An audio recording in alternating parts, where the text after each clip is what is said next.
සුබ දවසක් ඔයාලා හැමෝටම. ඔයාලා දන්නවද පුරාණ ලෝකයේදී රෝමය, පර්සියාව, චීනය වගේ බලවත් රාජ්‍යයන් සමග එකම තලයට අයත් අමුතු බලයක් අප්‍රිකාවේ පැවතිලා තිබුණා කියලා. එහෙම බලයක් අද බොහෝ ඉතිහාස පොත්වලින් පවා අතුරුදහන් වෙලා තියෙනවා. අද අපි කතා කරන්න යන්නේ ඇක්සම් කියන අප්‍රිකාවේ අමතක වුණු මහා බලවත් රාජ්‍ය ගැන. රැඳිලා ඉන්න කියලා ඉල්ලනවා වීඩියෝ එකත් එක්ක දිගටම. එහෙනම් වැඩි කතා නැතුව අපි යමු වීඩියෝ එකට.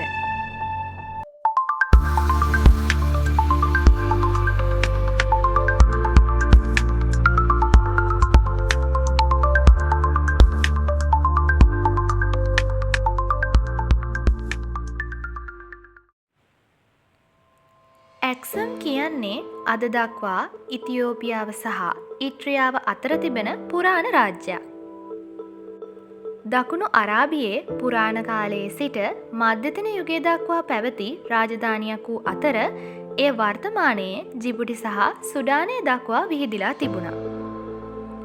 ක්‍රිස්තුවර්ෂ 100 පමණ සිට ක්‍රිස්තුවර්ෂ 940 දක්වා කාලයේ මෙම රාජධානිය පාලනය වූ අතර වෙළඳ සම්බන්ධතා පිරිහීම සහ පුනරාවර්තන ආක්‍රමණ හේතුවෙන් නවවන සියවසේදී කුබාර් වෙත ගෙන යන තෙක් අක්සම් නගරය සියවස් ගණනාවක් රාජධානියේ අගනුවර ලෙස සේවය කළා. ඇක්සම් රාජධානියට බලය අරගෙන ආවේ වාණිජයයි. ඔවුන් රතු මුහුද ඔවුන්ගේ සම්පත් මාර්ගය ලෙස තෝරාගත් අතරම රෝමය, ඉන්දියාව හා අරාබිය සමග වාණිජ්‍යමය කටයුතු කළා.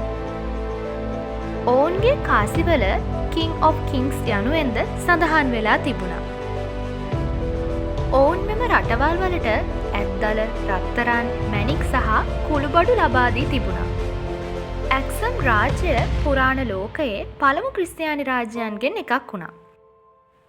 ඇක්සම් රාජ්‍යයේ වටිනාම පුරාවස්තුව ලෙස ඔබ්ලික්ස් නම් කරන්න පුළුවන්.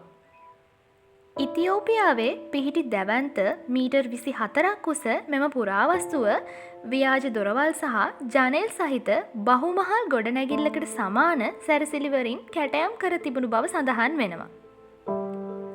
ඇක්සුමයිට් රාජධානියේ එසානා රජු විසින් ඉදිකරන ලද මෙම පුරාවස්තුව වැටි කැඩී යාමට පෙර රාජකීය සොහොන් සහ අවමංගල්‍ය සලකුණක් ලෙස යොදා ගන්නා ලදී. මෙය යුනෙස්කෝ ලෝක උරුම අඩවියේ ප්‍රධාන අංගයක් ලෙසද පත්වෙලා තිබුණු බවට සඳහන් වෙනවා. නමුත් කාලයත් සමග ඇක්සම් රාජ්‍යයේ බලය අඩුවීමට පටන්ගෙන තිබුණා. එයට හේතු සාධක කිහිපයක්ම තියෙනවා.